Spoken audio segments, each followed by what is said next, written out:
Hereby I open this academic ceremony at Maastricht University. My name is Ton de Goey. I am the prorector of this ceremony and the chair of the degree committee.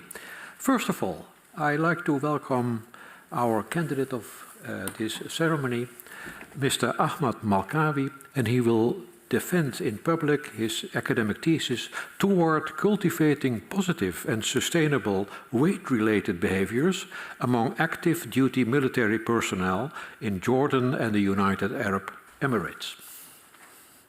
Welcome all members of the degree committee. And in particular, I welcome the two supervisors, Dr. Meertens, she is Associate Professor Health Promotion at Maastricht University, and Professor Kremers, he is Professor at the Department of Health Promotion. I will introduce the 5 opponents later during the ceremony, because if I mention all those names here, you will certainly forget. I'll do that later. Welcome all members here in the audience here, and I would like to also welcome all the followers of the live stream. Mrs. Malkawi, may I invite you to give a summary of your thesis, and I wish you success in the coming hour. The floor is yours. Dear Prorector, dear members of the degree committee, dear family, friends, and colleagues, in the next 15 minutes, I will be summarizing my thesis finding.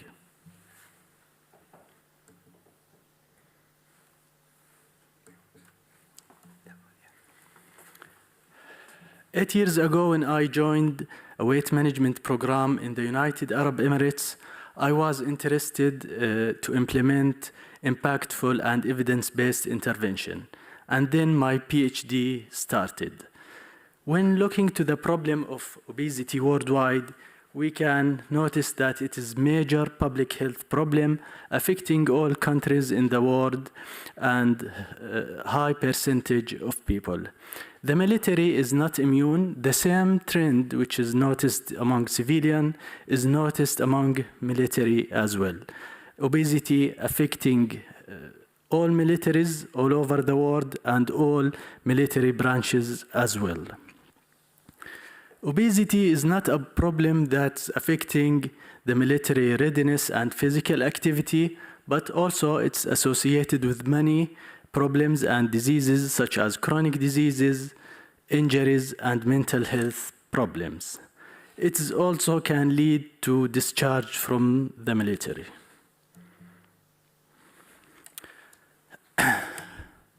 When looking to the problem of obesity in depth, it's important to note that it is affected by several lifestyle modifiable factors, such as poor diet, physical inactivity, and sleep.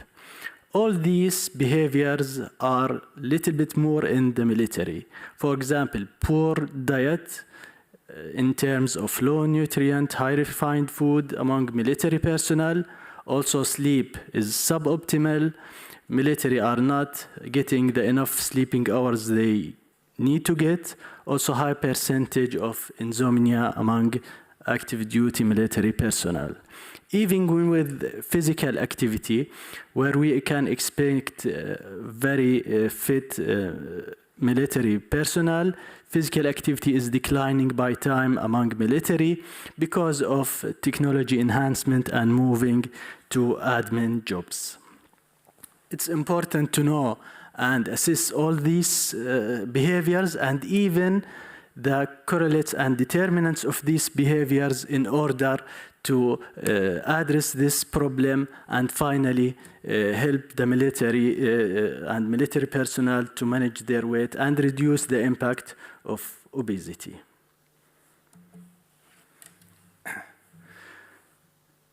When looking to the problem and the military context in details, and this comes from personal experience as well, that the military have a lot of challenges. Such challenges can include a stressful environment, deployment, suboptimal sleeping conditions, But on the other hand, there are many opportunities, especially when talking about basic military personnel.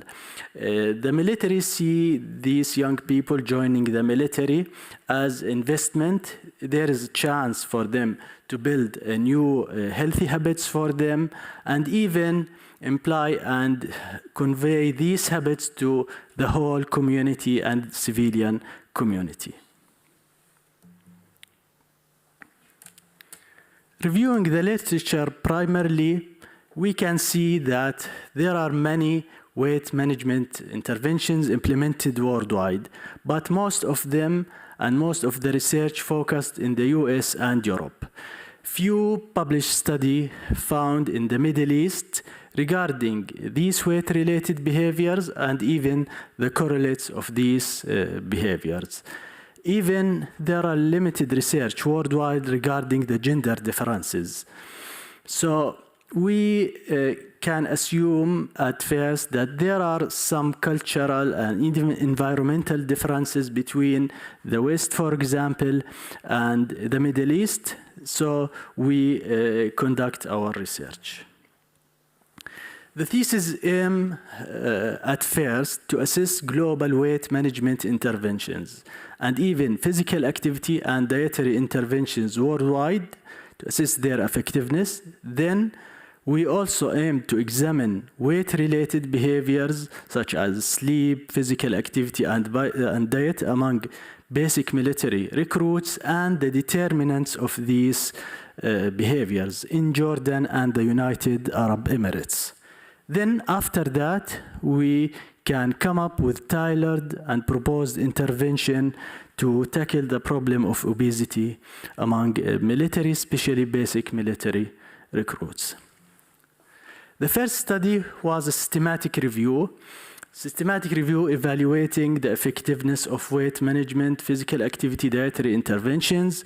We found a lot of interventions and even a systematic review conducted in 2011, but this systematic review is updated and broader in terms of not only including weight management interventions, but also including dietary and physical activity interventions. So our aim was to assess if these interventions are effective really in reality, and then to see what are the key factors and components which are linked with effectiveness. So we did the systematic review using Prisma guideline. We included finally 38 studies. These studies should include educational and behavioral component in their interventions. Regarding weight management interventions, we found effectiveness, good evidence regarding the effectiveness in the short and medium term. Regarding dietary interventions, there are short-term effectiveness till 6 months. Key factors which are associated with effectiveness were high intensity, many sessions for the intervention, if the interventions were theory-based and used standardized guideline. Regarding the dietary interventions, most of effectiveness linked with targeting the military kitchen, for example, by supplying healthy food.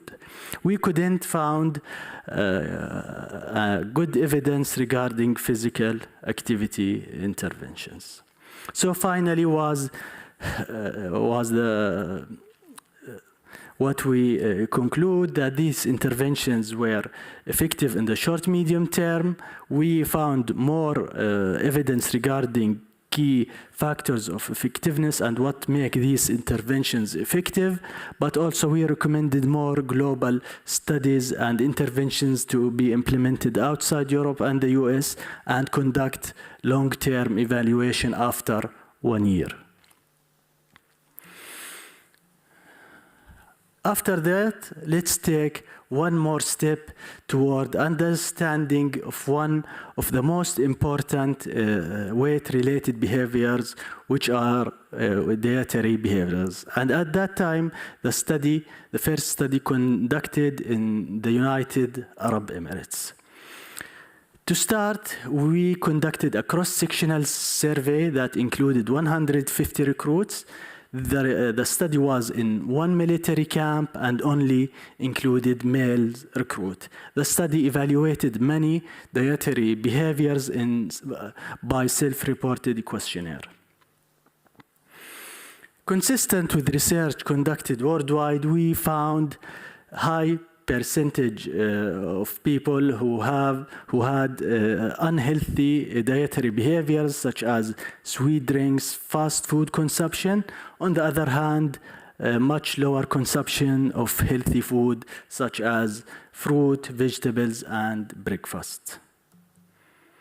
Regarding the determinants of dietary behaviors, we found some potential determinants such as age, dietary knowledge, and even people confidence in resisting overeating. So people or military recruit who have the confidence to resist overeating are more likely to consume unhealthy behaviors such as sugar and fast food.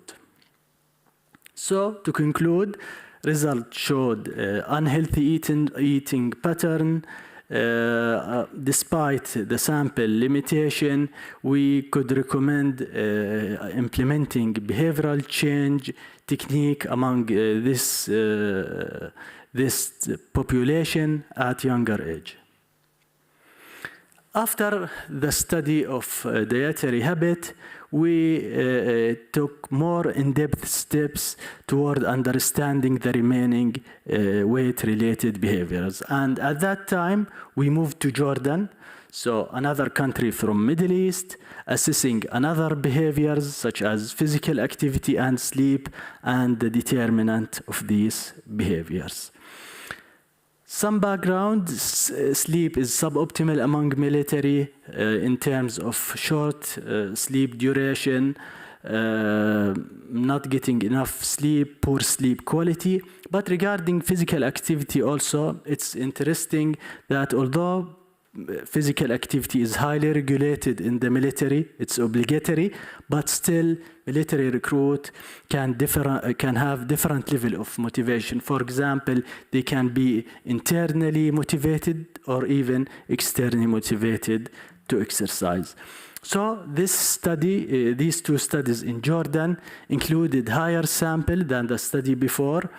Also, we managed to include both males and females and conduct another cross-sectional survey assessing sleep quality, physical activity levels by self-reported questionnaire as well. To summarize some of the finding, we also found a high percentage of basic military recruit had poor sleep quality. Also, physical activity were sufficient, but in terms of gender differences, we found that male recruits showed a higher level of physical activity, while for sleep, female recruits has more sufficient sleeping hours.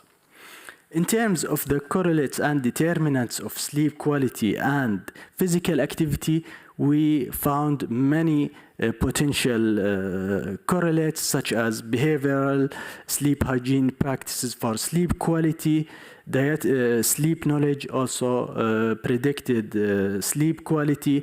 Also regarding physical activity, people who exercise to achieve certain outcome from the military, such as promotion, are more likely to be physically active.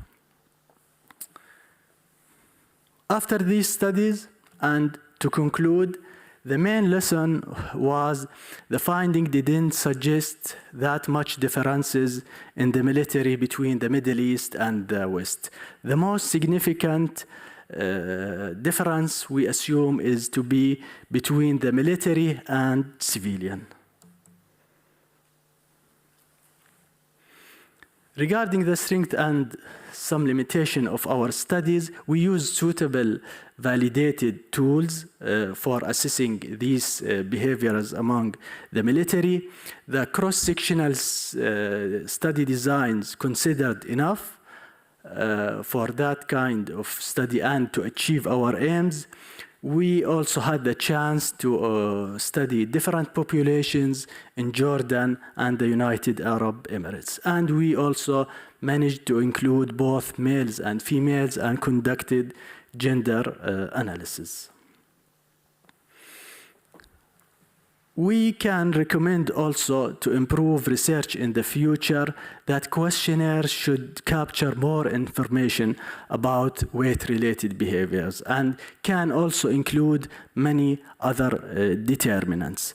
Although cross-sectional study design is enough, but stronger designs can be implemented, such as cohort studies and even quasi-experimental design for assessing the effectiveness of interventions. Research should continue to be conducted outside US and Europe, include male and females as well, and also research about sleep should be enhanced. The most important part of this thesis is that what will happen next. So we recommend a tailored intervention that is multi-component intervention targeting these three main weight-related behaviors.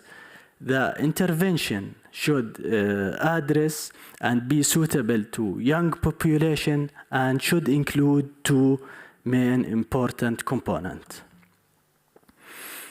The first one, and the intervention shouldn't be very complex because this is very challenging environment, but the most important thing we believe that including higher level and environmental support. For example, regarding dietary habits, the intervention should targeting the military kitchen by supplying more healthy foods such as fruit, vegetables.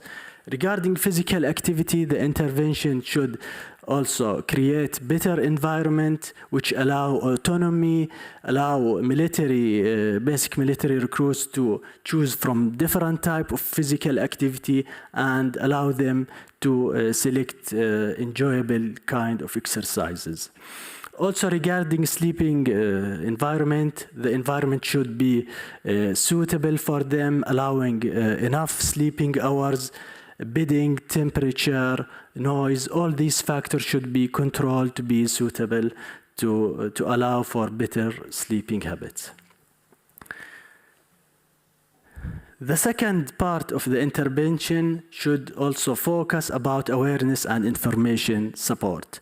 So knowledge should be enhanced by providing clear, concise, achievable health messages in engaging format. But the intervention shouldn't be knowledge-based. It also should include behavioral change technique that improve military recruits' motivation and self-efficacy, such as goal setting, self-monitoring, feedback to recruits. This will help implementing long-term lifestyle habits. Thank you all. Now I will give the word back to the prorector. Thank you, Mr. Malkawi, for your clear summary of your thesis. The opposition will be opened by Professor Ruiter. He is Professor of Health and Social Psychology at Maastricht University. Professor Ruiter. Thank you, Mr. Rector. Dear candidate, it was a real pleasure to read your work. My compliments on the quality of it. I already also see now that the final chapter also has been accepted for publication. So all 4 empirical chapters are accepted now and published. So that's very nice work. Yeah, I want to compliment you with that and also your team of supervisors. You have a beautiful team there, I think. Of course, I'm here to ask several questions, and I have some questions, and mainly about what you say also in your presentation. You said this is really the main important thing of my thesis is to think about, okay, what kind of future interventions would we need, and what would be components there,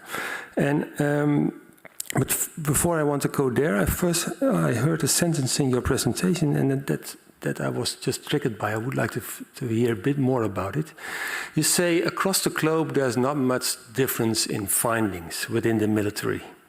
And that's also one of your propositions. Then it's more the military culture than the societal culture that influence, or the religious culture in this case, in your proposition, that influence people's decision making in terms of weight-related behaviors.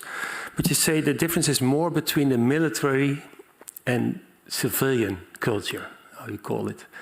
What's the difference there? I'm just curious about that. Dear highly estimated opponent, thank you very much for your words and compliment. Yes, from our finding and the research we conducted, we found a lot of similarity in the military. So, in general, our studies and finding were consistent in general with the research conducted worldwide. We were not surprised, for example, with high percentage of poor sleep quality, dietary behaviors, all consistent with research finding. Even with physical activity, it is not difficult for military to achieve the sufficient amount of physical activity.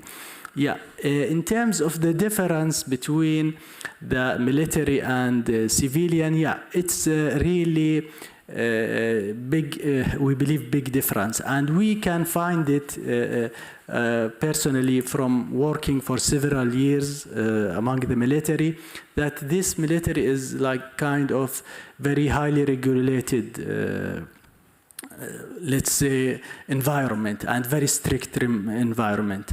And what also affecting lifestyle behaviors, that military sometimes viewing let's say military task, the military hierarchy, much more important than healthy lifestyle or promotion or health promotion. And this makes the differences between military and civilian. Okay. And if that's the difference, okay, does it also have implications for the kind of interventions you can do in society in general versus in the military? Yeah. Because what I hear you saying now is that you say, okay, no, it's much more regulated, etc. And I also see in your slides and in your general discussion that you're focusing on environmental interventions. Yeah. Is that a conscious choice? Do you think there's more there to be gained than if you would have some kind of educational interventions changing people's belief systems? Yeah, exactly. When implementing the intervention, these things should be considered. For example, among civilian, we can do like a lot of activities, online, email, sending education by emails. But for example, when I worked in the military in the past, internet was not allowed in the military, and recruits are not allowed even to access any kind of internet and something like this. And this affects the messages we need to give them. So, internet not allowed, so we have little bit, much less freedom, let's say, or choices to implement among the military. So what we found that focusing on the environment is much, because we can say to them, okay, eat well, improve your, let's say, dietary behavior, but if the kitchen is giving them a very convenient diet, then nothing will... No, that's clear. If the environment doesn't facilitate the behavior that you want to promote, then the educational intervention will fail anyway. That's true. But okay, you say, no, we put healthy food in the kitchen, so that will change people's habit, more or less automatically. I think it's called nudging. I'm not a strong believer in that kind of interventions, maybe in the short term, but not in the long term. That's also one of your conclusions. But let's assume you can... design the environment such that it facilitates the behavior, but still people need to accept it. And I think also in your work you argue for educational interventions. But then I find it a bit weak in the sense they say we need to increase motivation, we need to increase knowledge. And but with knowledge, I think, do you really think that's a solution? Do people not know? I doubt that. And is it not, should it be not a bit more specific? What specifically drives people's motivation? Did you find an answer on that? If you would now design an intervention to increase people's motivation, do you know exactly what to target to increase people's motivation? Or what do you think you should target? Okay, let's start with knowledge. Knowledge in general, and this is, yes, consistent with research worldwide, that knowledge sometimes predict some behaviors, but it's very weak. So knowledge sometimes, it's not. Oh, that's enough. Yeah, that's perfect answer. Exactly. So let's move on to motivation. So for motivation, what we found that motivation predicts some, especially in physical activity. So motivation related to our studies and research, more affecting physical activity. And even the self-determination theory, which is more linked to the physical activity, mainly focus on motivation. Yeah, we believe that, motivation is important, especially for physical activity, because motivation. But how to increase it? How to increase it, exactly. How to increase it by allowing, let's say, more autonomy in their selection of different exercises. The military should little bit be more flexible, allowing let's say various type of physical activity, because people are different. Some people like gym weightlifting, for example. Other people like sports and other playing kind football, of competitive or even fighting kind. So allowing different kind of physical activity will give them more autonomy, and this proposed to improve motivation and even internal motivation in the future. Okay, thank you very much. Very pleased with the answers. Thank you, Professor Ruiter. The opposition will be continued by Dr. van Stralen. She is Associate Professor Health Sciences at Free University Amsterdam. Thank you, Mr. Director.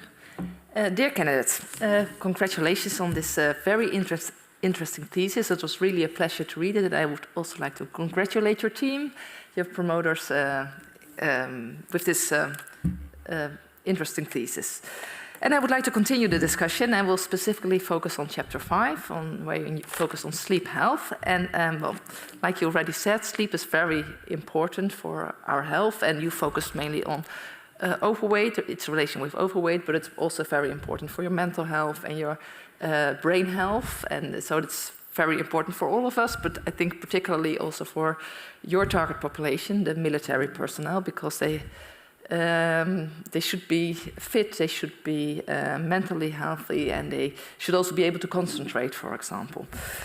But it is a very specific target population, and like you already said, with several challenges, like the conditions they work in. They have irregular working hours, very stressful, and they have several roommates in their bedroom, and they have fixed bedtime windows. So it's very challenging for them to sleep well. I understand that. I have several questions on this, and I would like to start with a basic one, and that's how would you define sleep? Do you think it's a health outcome, or do you define it as a health behavior? For us, we, let's say, believe it's like weight-related behavior. So it's behavior and one of the lifestyle behaviors which link to obesity and weight. Okay. Yeah. Because I see it differently. I see it as an outcome of sleep-related behaviors. And that's what I would like to start a discussion on, because I saw that you had several social cognitive variables related to sleep, for example, an intention to sleep for a specific amount of hours, 7 to 9 hours. And is it possible to have an intention to sleep 7 hours?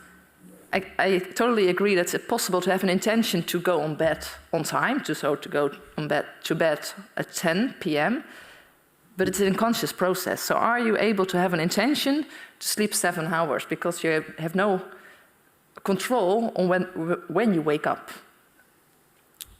or Yeah. not to wake up at night, for example. Yes, yeah. For intention, yeah, exactly. We believe there is a gap between the intention to sleep and the sleep behavior itself, and that's why we didn't provide analysis or correlation between intention to sleep and sleep quality.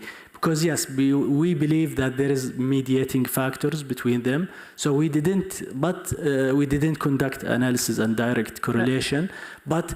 Still, it's important to know how these people, what's their stages, what they are thinking. Are they having a little bit positive intention to sleep or not? And what kind of mechanisms or mediators do you expect? So what would be the mediating factors? Yeah, it can be little bit, it can be intention to sleep, then some sleep hygiene practices, behavior, then I totally agree. Yeah. Then after that, improving sleep quality or sleep duration. Yeah. I totally agree. I think if you have an intention to sleep better, you might you hope that someone also starts sleeping earlier. So and then that the sleep duration will improve. Well, in chapter 5, you assessed the correlations of sleep, but you had quite an individual focus. And I was wondering, why did you have this individual focus? And then, I mean, you focus really on the sleep hygiene practices and their nutrition behaviors and their social cognitions. But is it really important for this target population? Because, like you already said, the challenges are really their environmental conditions. And don't those environmental conditions overrule those individual factors? For example, to give an example, the window of bedtime, so the time they were allowed to sleep, was 10 p.m. and 5 a.m. So that's 7 hours. They have a bedtime window. So you're not capable of sleeping longer than 7 hours, which is the recommendation, to sleep at least 7 hours. So I'm not surprised that almost no one met the sleep recommendation. But doesn't that also mean that whether you have a high intention or not, whether you have good sleep hygiene or not, you're not able to sleep longer because you're not capable because of that bedtime window? Dear highly esteemed opponent, thank you very much for question.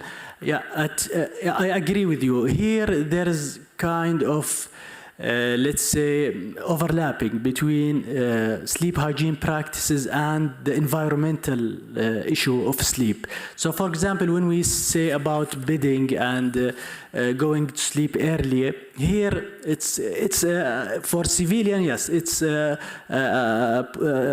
direct sleep hygiene practice because it's controlled. But in military, yes, here it's not controlled, above their control. So in that case, this is more also linked to the environment and the military itself. So it's good for us that we saw, for example, high percentage of people who are not able to go to bedding, let's say, early.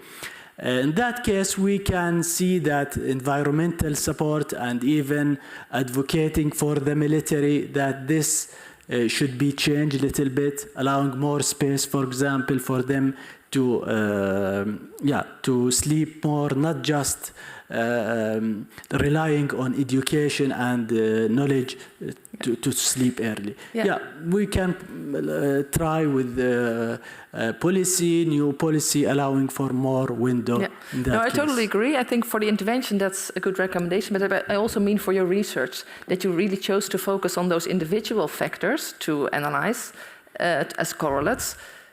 But I believe that it doesn't matter whether you have an intention or not, because you're not able to sleep longer. So they are overruled, and therefore it might be an explanation that you do not find much for those individual factors, because it really didn't matter, because the conditions were not allowing you to sleep. Yeah, I totally agree with you. In that case, more research should be conducted, and this is one of the recommendations, actually, that more research should be conducted.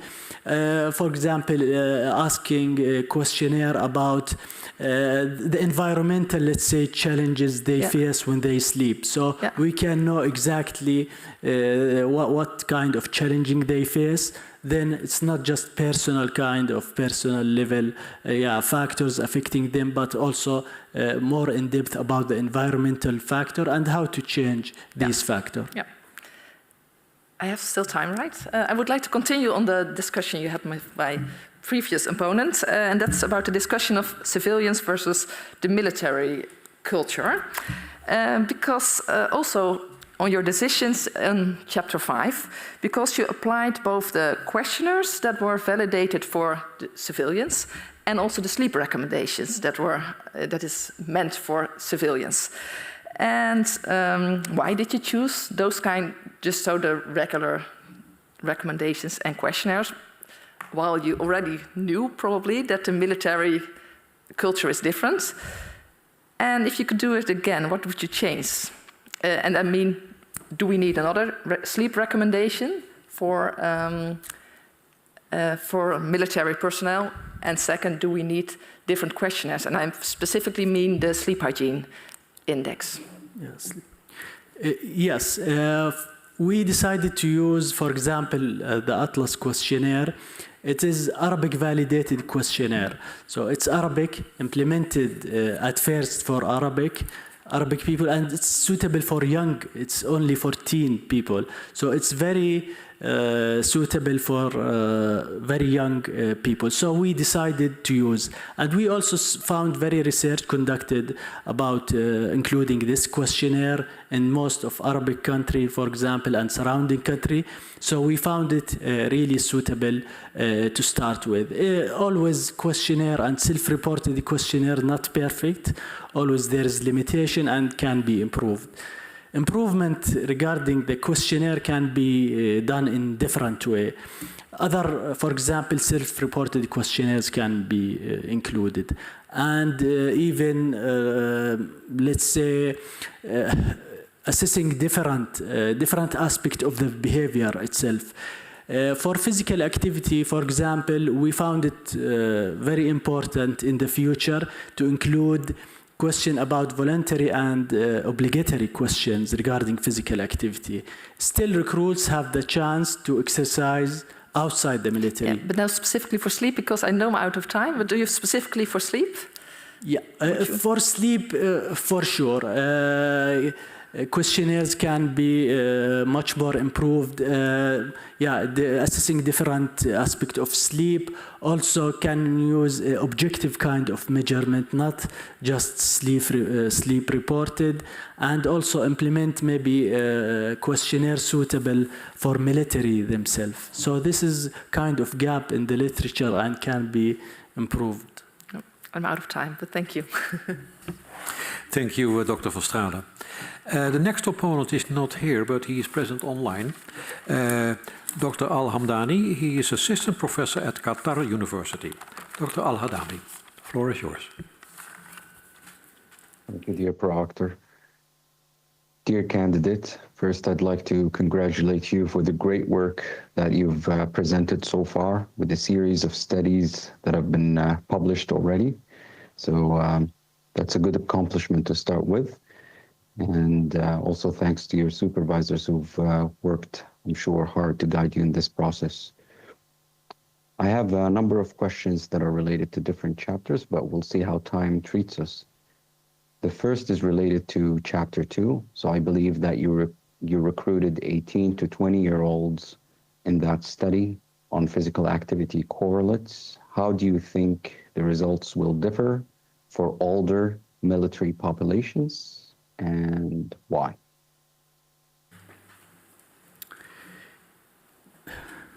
Dear estimated opponent, thank you very much for your words and the question.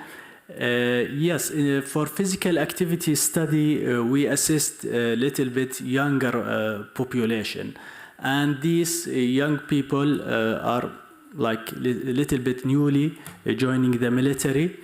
We expect in general and from research and experience that physical activity decline by time. If, for example, for sure, if interventions not implemented correctly. So yes, it will be different. result can be different, the motivation of people can be different. After 10 years, for sure, every thing will, even the environment, the physical activity levels. These people, for example, especially in the study of Jordan, most of them will move to kind of medical jobs like nurses and it's expected for them physical activity to be less and much more sedentary behavior. So I expect that the result can be very different if conducted with people 30 years old, let's say. Okay. Well, that's good. My next question is related to chapter 3. So you tested a limited number of correlates for unhealthy eating habits. What are some important correlates that you've missed? So, and if you were to redo the study again, what other variables or covariates would you include in your model? Yeah, for the dietary study, I think yes, many other correlates can be assessed. For example, environmental correlates.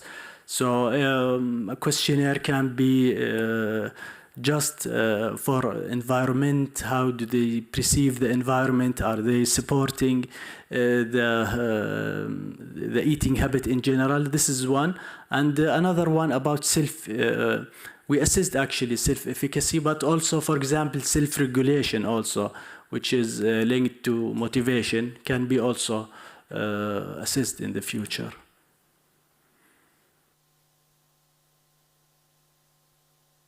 I'll proceed to my third question, which is related to a couple of questions that the previous opponents had mentioned, and it's regarding the sleep study. So do you think that the sleeping habits prior to joining the military may have impacted the sleeping habits of the recruits in your study? And do you think that night working hours or night shift frequency could affect those dietary options and obesity among military personnel? Why or why not?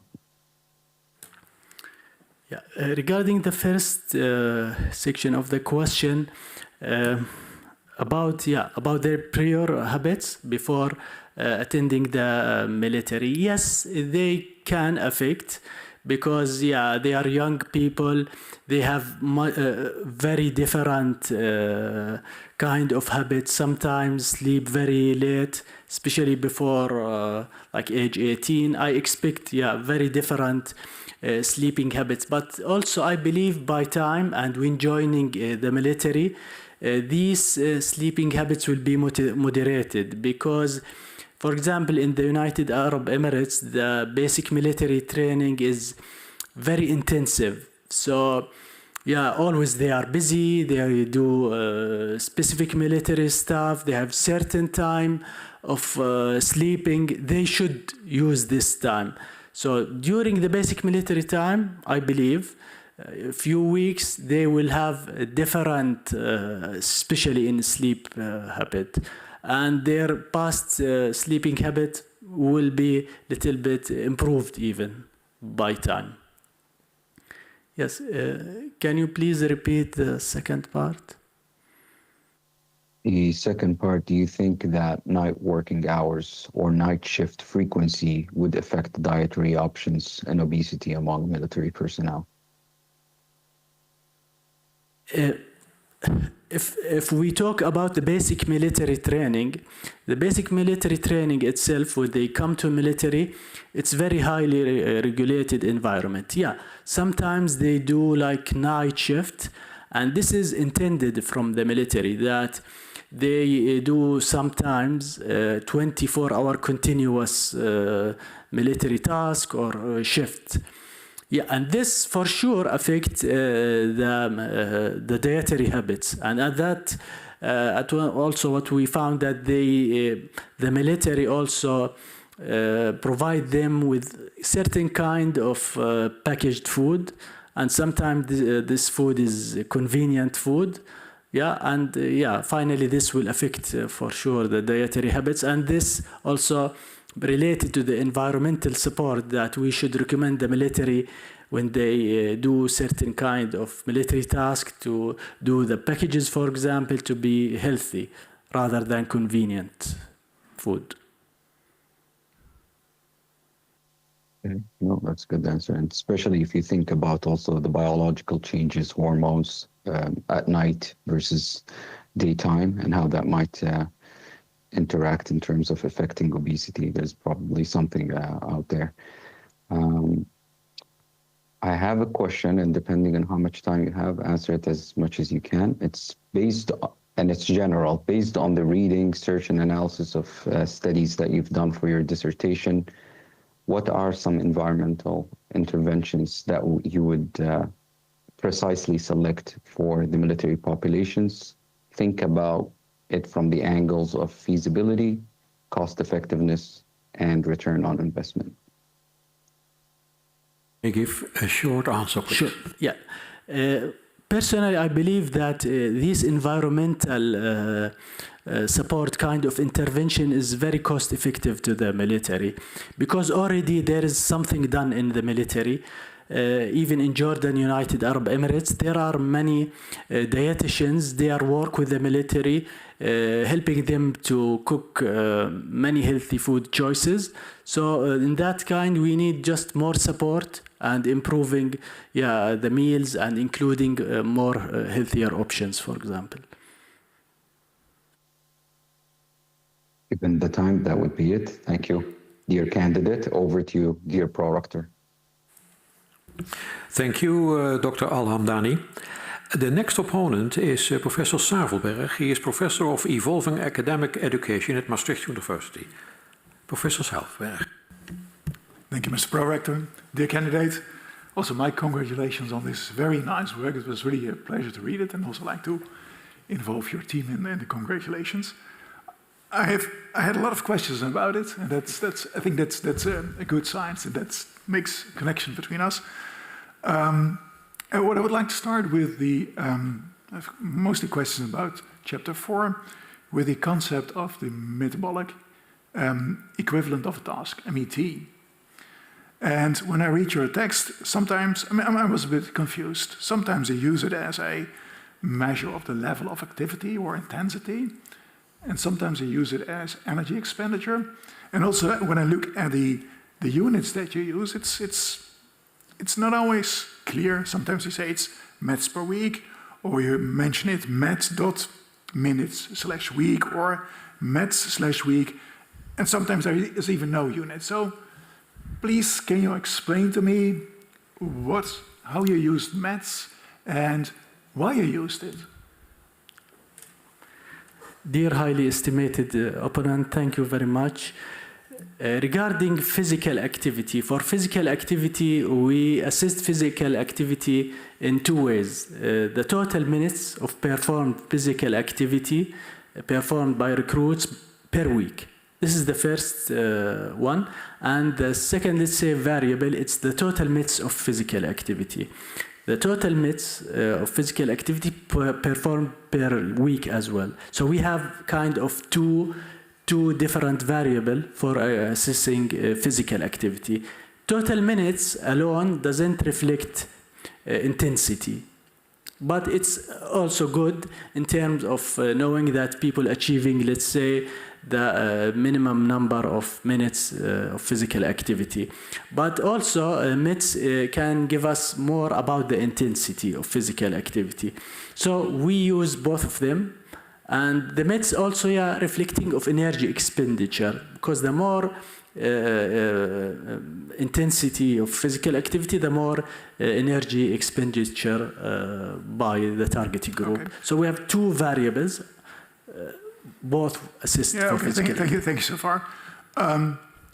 So you mentioned physical activity, and another question was, and maybe that's already a bit answered, but just to be sure, I was wondering, do you calculate and consider the METs only for the moderate to vigorous physical activity or for any activity? And what do you then mention physical activity?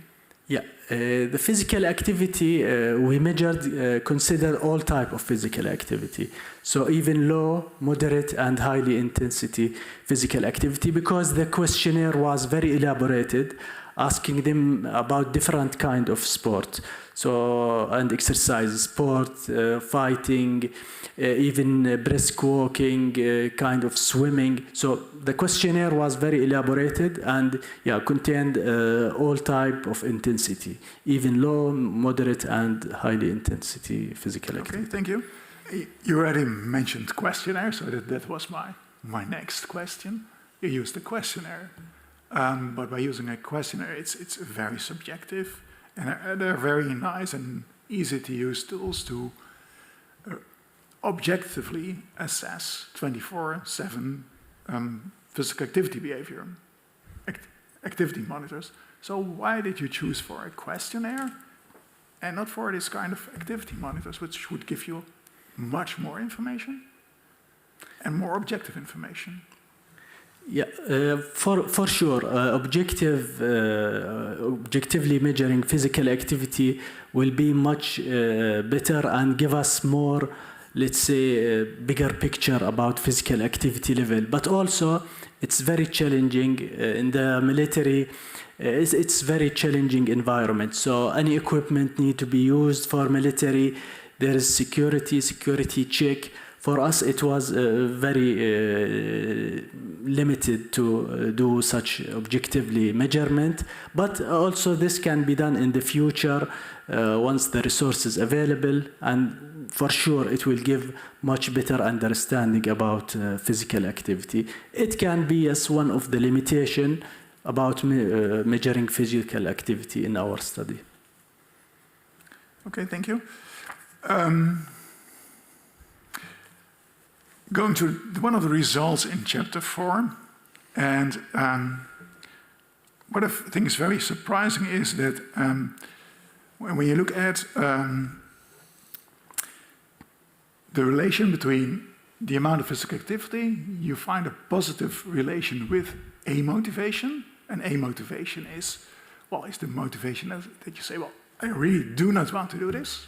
So people with a high amotivation, they appear to be more active than with low amotivation. And at the same time, you find also a positive relationship between physical activity and identified regulation. And identified regulation is that you say, physical activity is something that belongs to me. It's almost intrinsic motivation. So there are two different motivations, which are really opposing to each other, and they come to the same result. Can you explain that? Yes, actually the physical activity study and interpretation of these motivations were one of the most challenging things in these theses, but also there is explanation. For example, yes, we found that amotivation is associated and positively associated with physical activity, but we need also to consider that amotivation was positively associated with minutes of physical activity. So they do more minutes physical activity, but not high intensity. So this gives us little bit estimation that it can be they are pushed sometimes or encouraged to do more. So people sometimes who are not willing to do physical activity, or let's say no motivation, I understand where you want to go, and thank you very much for the answer. The time is very short, but I give the word back to the prorector. Thank you, Professor Savelberg. The fifth and last opponent is Professor Krone. She is Professor of Prevention and Community Care at Maastricht University. Professor Krone. Thank you. Dear candidate, I also like to congratulate you with your thesis. And also I would like to congratulate your supervisors. And I really liked reading it. And I wasn't really aware of this target group, so I also dive into the prevalence rates in the Netherlands of overweight in the military personnel. And I was I thought they would have lower scores, but they don't. than the Dutch, so they know that. It's about 50%, so that's comparable. So I was intrigued by this. And, so I was really interested in your thesis. But I have, of course, I have several questions that I would like to discuss with you. But I would start with the paranymph, one of the paranymphs, to read out loud the proposition 3.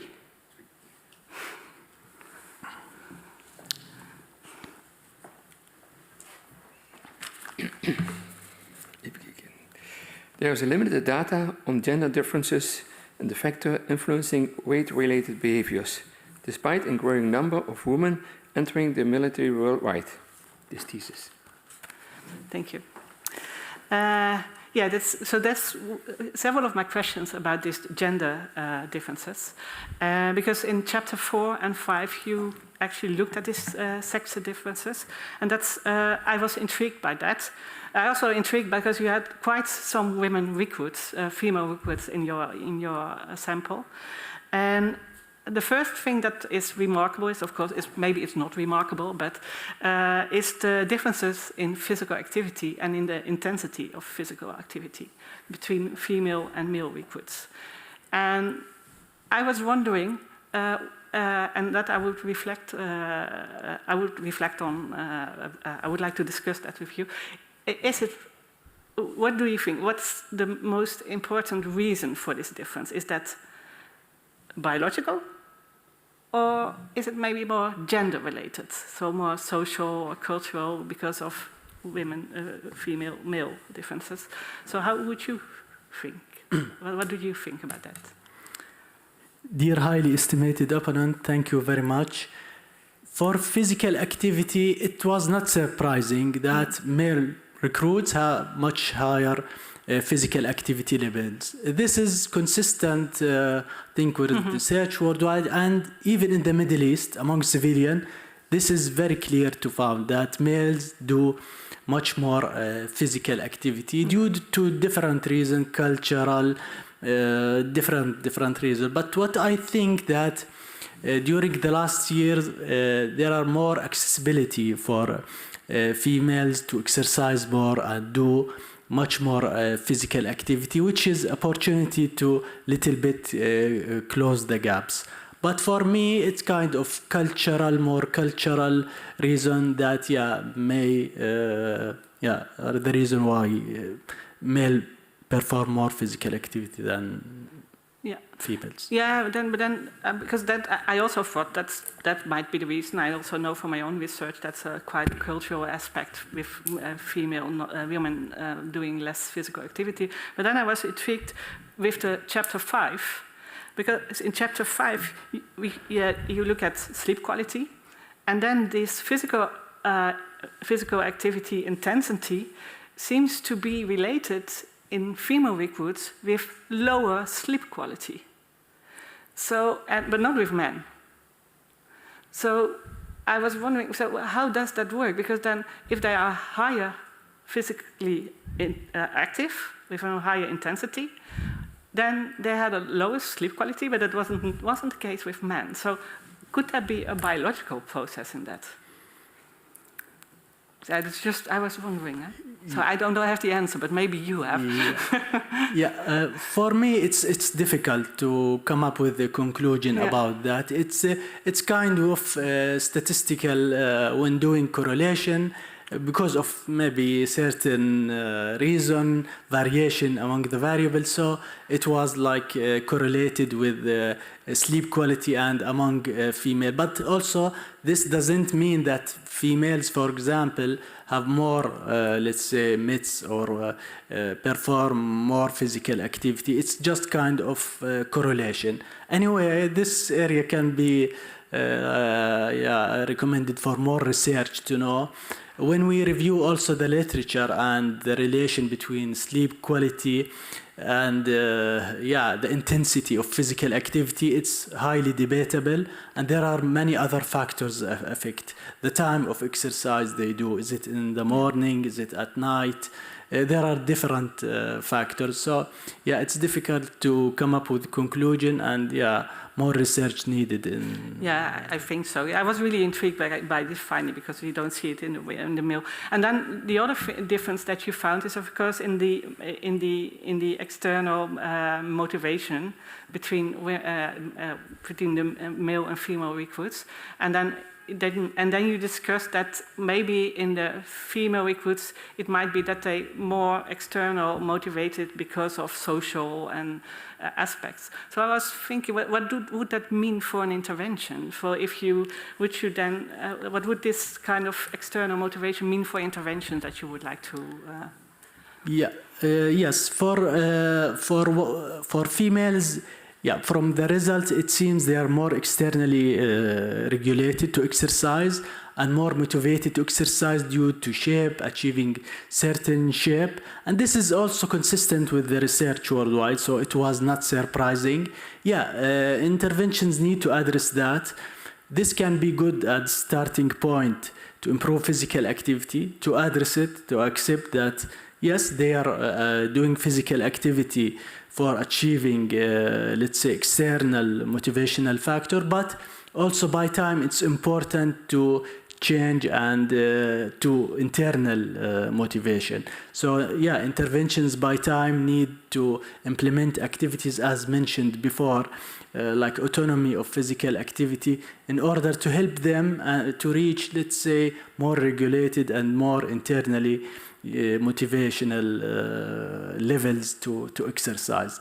So yeah, interventions need to address that when implementing by allowing more choices of physical activity, especially for females. Okay. So then the other thing, because then I started with the proposition from, so there's limited data on the gender differences. So what kind of other variables or correlates would you like to include or in this to study these gender differences? Or as you mentioned in your conclusion, that you would like to include female recruits in studying these gender-related differences. So could you tell me more how you would like to do that, and what kind of correlates you would think about? We believe in general that research should continue in that instance. So our study, which is conducted, is like an example for showing gender differences, but research should continue in that aspect and do a little bit the same. As you mentioned, yes, other correlates also can be added and assist to see the gender differences, environmental, especially the environmental factors. See also how recruits perceive physical activity, what's the barriers, what's the benefits of physical activity. It's kind of continuation of what we did in our research. So yeah, but then I didn't have, because and what kind of gender aspects would you like to include? Yeah, we would like to show the differences when do the correlation. Yeah, we would like to see how they are different. So not some kind of cultural aspect maybe that you would like to include. Mr. Malkawi, as you see and hear, the time for defending your thesis has passed. The committee will now withdraw to discuss the quality of your thesis, in particular the quality of your defense. And I would like to ask you to remain here until we return. It's all right.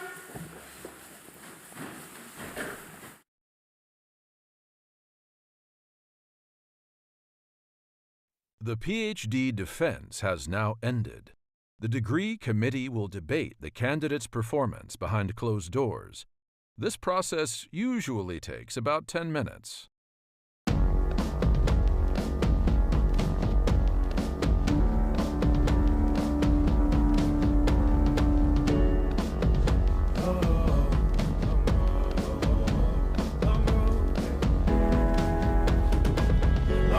Southside, 7 miles in my rearview mirror. I know what it felt like. My goals only getting clearer. East side to the west side. No place like home. If it's questions that you've got, go the extra mile and die.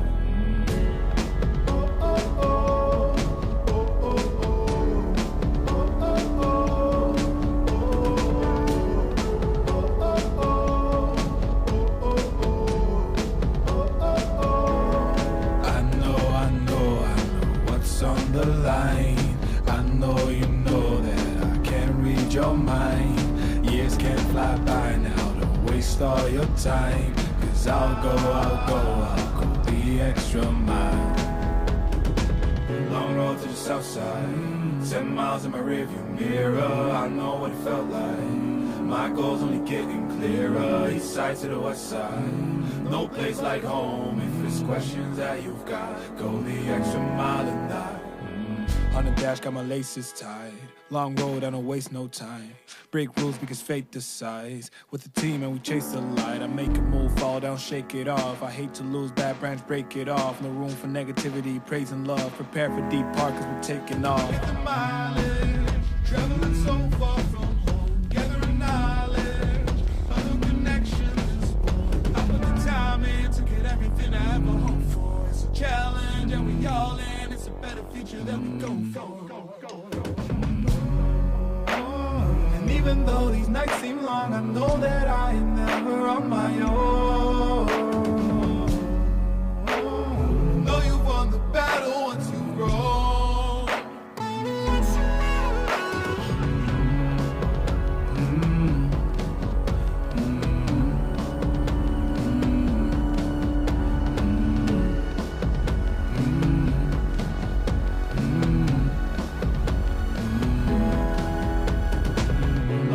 South side, 10 miles in my rearview mirror. I know what it felt like. My goal's only getting clearer. East side to the west side, no place like home. If it's questions that you've got, go the extra mile and die. Long road to the south side, 10 miles in my rearview mirror. I know what it felt like. My goal's only getting clearer. East side to the west side, no place like home. If it's questions that you've got, go the extra mile and die.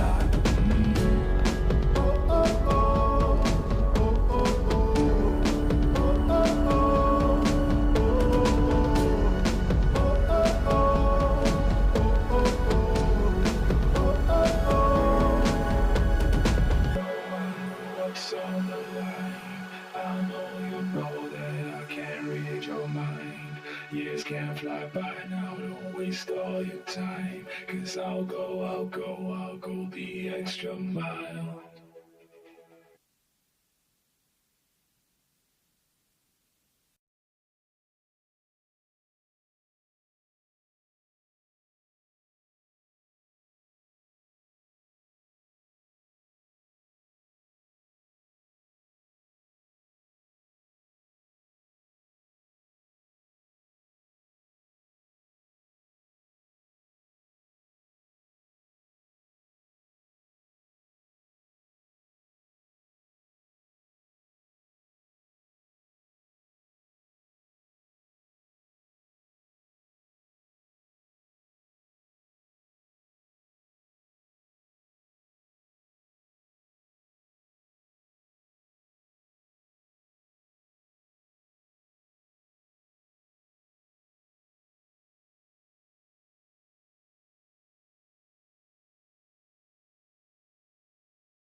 Mr.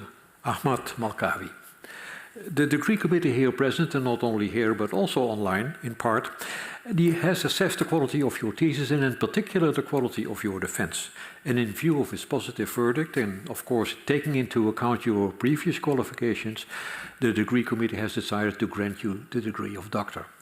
And Dr. Meertens is authorized to confer upon you this academic distinction in accordance with Dutch university custom and law. I invite now the supervisor to take the floor. Dr. Meertens. Please all rise.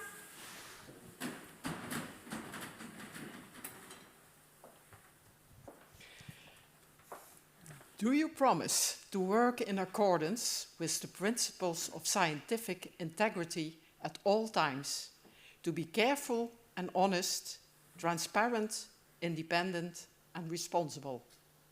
Yes, I promise. Okay. By the authority vested in us by law and in conformity with the decision of the committee here present, I hereby confer upon you, Ahmad Malkawi, the degree of doctor and grant you all rights attached by custom and law. As evidence of this, I now present you with a degree certificate signed by the rector, the secretary, and the other members of the committee, and affixed with the official seal of the university.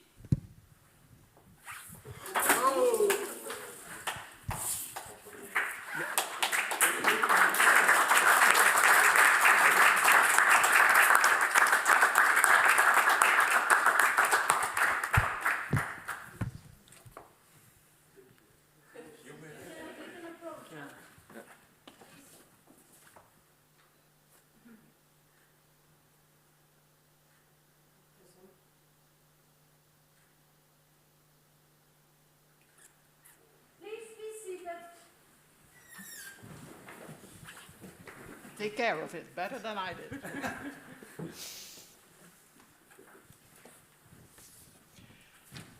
The rector has said that I can go on with the speech for you. Dear Ahmad, dear Dr. Malkawi, I'm proud to be able to say that as first. When you approached our department for doing an external PhD, you were working in the United Arab Emirates, in the military, as a health educator. And you especially focused on weight reduction in the military. In line with your work, you wanted to do research on overweight in the military.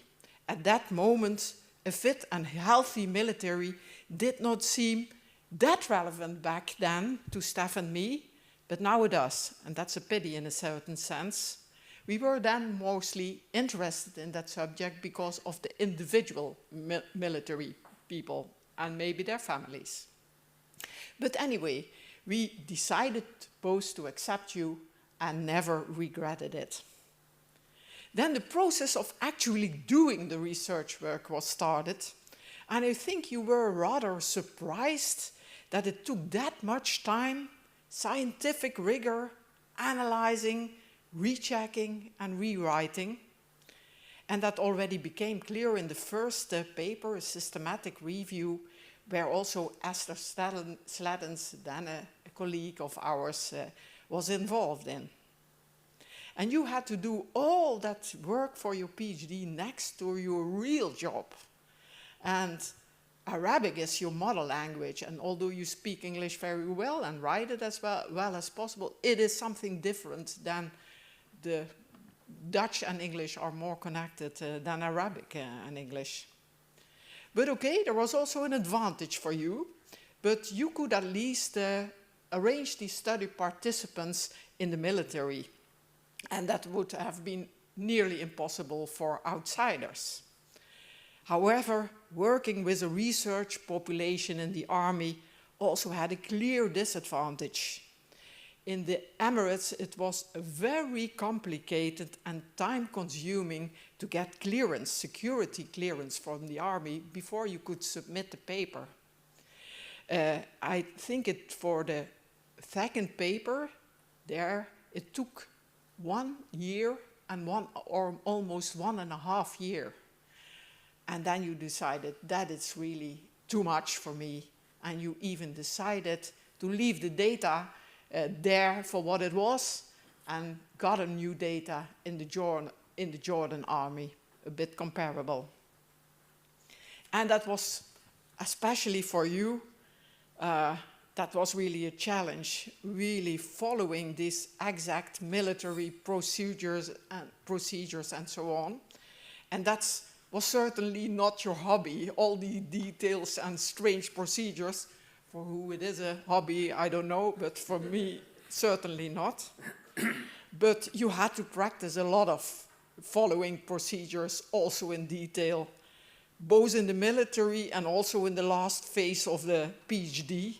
It comes a lot to precise procedures. You have to go through the clearance in the military, and you have to have really exact first 2 pages of your PhD before you can go further. But you did it, and you learned a lot also in this respect, I think.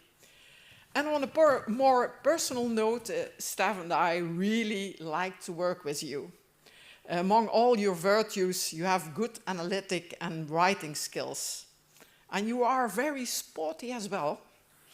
The last 2 years you spent at our department, and when I saw you, you were always just going to the gym, nearby UM Sports, coming back from the gym, and when that was not the case, then it was always that he at least had sporty clothes on. So this is one of the few official moments that I see him in this kind of suit. Furthermore, with respect to your character, you are quite a relaxed person. In general, not always, but in general, you are quite relaxed. I really had to talk you out of the relaxed mode when the comments of the assessment committee and the approval came in. You thought, okay, now I can relax. And I really had to convince you that there were a lot of not so unimportant details to do still. A lot of work still waiting for you. So I was almost relieved that you got a bit stressed then. And another example of you being relaxed, you went with several colleagues to Sweden, to a congress, to a scientific congress to present your results. And you were in other hotel than most of your colleagues, and it was already dark. You had an empty cell phone. You did not know exactly how to go to the hotel, and your colleagues were very worried that you could not find it with an empty cell phone and what. But you were very relaxed, and you were right, because you found it, no problem at all. All these people being concerned for no reason, after all. But all this, it has led to a very nice PhD thesis with already 3 papers published and in serious scientific journals. And the 4th one is accepted with revisions in BMC Public Health. And furthermore, you have 3 other scientific publications. 2 of them I even did not know of before I read the last part in your thesis with the references. And that is great as well. I think you learned a lot and rightfully can be considered as somebody that can do independent research independently, and so that you really deserve your PhD. So I would like to congratulate you wholeheartedly with your PhD. It is really a pity that your father cannot witness this achievement of yours anymore. But congratulations again, and I really would like to congratulate also your mother and your sister who are participating online, and your brother here present in the audience with that, and also friends visiting and colleagues. Okay. Dr. Malkawi, that's what I had to say.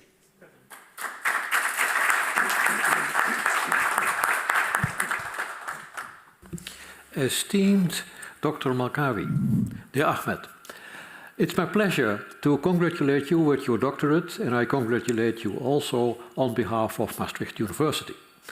And I would like to share some impressions of the committee with you.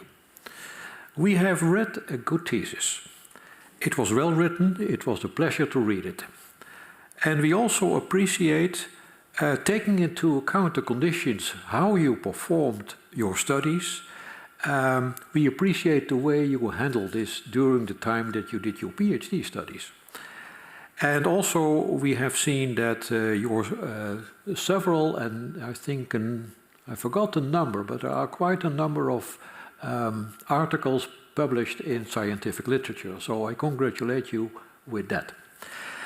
In your defense, we have seen that you are, well, we appreciate the discussion, and we've seen that you are self-confident, and your promoter, your supervisor already mentioned that, concise, knowledgeable of the scientific aspects of your scientific work. And we really are satisfied with the level and the quality of your defense. So I congratulate you with the total of this, and also I would like to include in my congratulations your two supervisors, Professor Stef Kremers and Dr. Ray Meertens. Congratulations with the result that we have seen now in terms of the publications, the defense and the thesis. And I would like to include in my congratulations also your family, your mother, your brother and sister, and I think that one of your brothers is here. So I would like to congratulate your family and also your friends, and I think also a number of your colleagues. And I would like to include also the people here in the aula and the followers of the live stream, and I have understood that part of your family follows the live stream and have seen your defense today. I would like to thank all the members of the two committees, the Thesis Assessment Committee as well as this Degree Committee, for critically reading the manuscript. And in particular, I would like to thank the external members of the committee, Dr. van Stralen from Amsterdam and Dr. Al-Hamdani from Qatar. Thank you very much for your critically reading the manuscript and being present here and joining us in the committee here. I would like to invite Dr. Al-Hamdani to congratulate you. Thank you, dear Pro-Rector. Dr. Malkawi, congratulations. Very well deserved. And as far as the relaxed attitude is concerned, keep that up. You will need it in your academic career. And allow me to say one word in Arabic, Mabrook, which is the translation for Arabic. The translation for it in English is congratulations. Thank you. Thank you very much. Before I close this academic ceremony, I would like to tell you and to ask you here in the aula, please remain seated. And after that we have closed the ceremony, we will take a picture with Dr. Hamdani on the screen here. And after that we will go to the hall where we take another picture like we do usual. But there Dr. Al-Hamdani will not be present, but that's why we take a picture here. And I would like to invite you after that to come to the Refter, and there's the reception to congratulate the young doctor, Dr. Malkawi. Hereby I close this academic ceremony at Maastricht University.